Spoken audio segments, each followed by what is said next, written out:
Please come to section 21।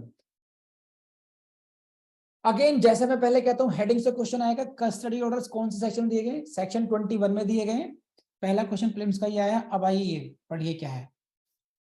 Notwithstanding anything contained in any other law for the time being in force, a magistrate may grant temporary custody। ध्यान रखना, ऐसे पढ़ना, blue portion को पढ़ो एक साथ। Magistrate में grant what? Temporary custody of any child और चिल्ड्रन। किसको?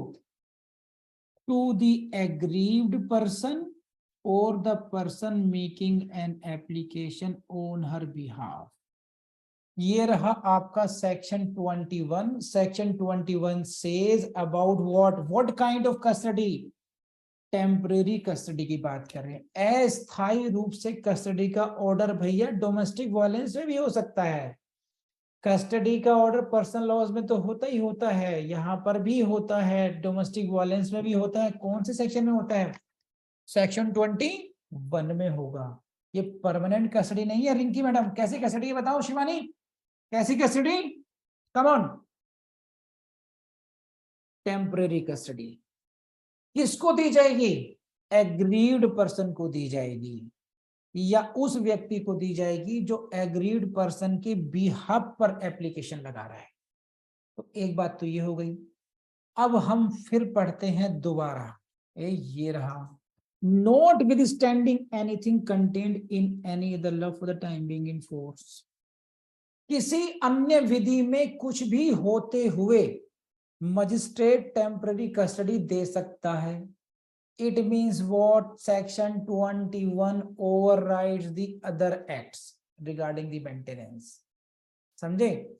जो आपके मेंटेनेंस के एक्ट, मेंटेनेंस है, कस्टडी की बात करते हैं, जो अन्य लॉज हैं वहां में कुछ भी लिखा हो, यानी कि कस्टडी किसको दी जा सकती है, किसको नहीं दी जा सकती, उन टेक्निकलिटीज में नहीं पढ़ रहे हैं हम। क्यों? हम तो मजिस्ट्रेट दे रहा है, किसको दे रहा है कस्टडी? भैया एग्रीड पर्सन को दे रहा है। चलो वो दे सकता है एक बार को, लेकिन यहां किसको दी जा रही है? Person making an application on her behalf. उस व्यक्ति को भी टेम्परेरी कस्टडी दे सकते हैं बच्चों की जो पीड़िता के बिहाफ पर एप्लीकेशन लगा रहा है। आपको अदर एक्ट परमिट नहीं करते हैं ऐसे देने के लिए, यहां पे करते हैं। इसलिए कहा है इन्होंने, note with standing anything content in any other law for the time being in force. Please let me know आपको बात समझ में आई या नहीं आई। कम ऑन, आ गई? चलिए अब अगली बात पढ़ते हैं। At any stage of the hearing of the application, P for prelims, for the protection order, for any other relief under this act। तो ये जो लाइन है एनी स्टेज, यहाँ को गोल कीजिए, हाईलाइट कीजिए, क्योंकि प्रीलिम्स का क्वेश्चन टिमटिमा रहा है यहाँ पर। ये कि कस्टडी की जो एप्लीकेशन है वो कौन सी स्टेज पर लगाई जा सकती है? भैया वो किसी स्टेज पे भी लगा सकते हो। At any stage of hearing of the application, किसी भी स्टेज पे दे सकता है वो आपके। कस्टडी की जो ग्रांट का जो ऑर्डर है, ये नहीं है कि फाइनल पर ही देगा वो। फाइनल जो फाइनल डिस्पोजल हो रहा है, नहीं, ये किसी भी स्टेज पर टेम्पररी कस्टडी हैंडओवर की जा सकती है as per the circumstances of the case. Okay, लेकिन बउआ कहेगा जनाब मैं पिता हूं इसका, बच्चों को कम से कम कुछ तो मुझे मिलने का मौका दिया, चल देते हैं तुझे मौका। पढ़ ले लाइन, नेक्स्ट लाइन क्या है? ये line, and specify if necessary, यदि आवश्यक हो तो स्पेसिफाई कर देगा, the arrangements for visit by the respondent, visit of child और चिल्ड्रन। रेस्पोंडेंट से कैसे मिलाया जाएगा उसके बारे में अगर जरूरत समझी जाएगी तो वो ऑर्डर में स्पेसिफाई कर दिया जाएगा। बस इतनी सी बात है।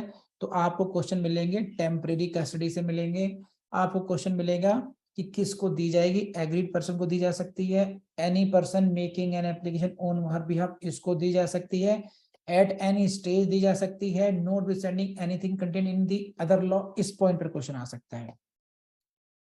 प्रोवाइडेड देख लीजिए, if the magistrate provided that if the magistrate is of the opinion, इस प्रकार की ओपिनियन है कैसी, that any visit of the respondent may be harmful to the interest of child or children, magistrate shall refuse to allow such visit. बस अगर magistrate को ये लगता है कि रिस्पोंडेंट की विजिट बच्चे के लिए नुकसानदेह हो सकती है तो मजिस्ट्रेट को उसको विजिट को अलाउ नहीं करना चाहिए, रिफ्यूज कर देना चाहिए।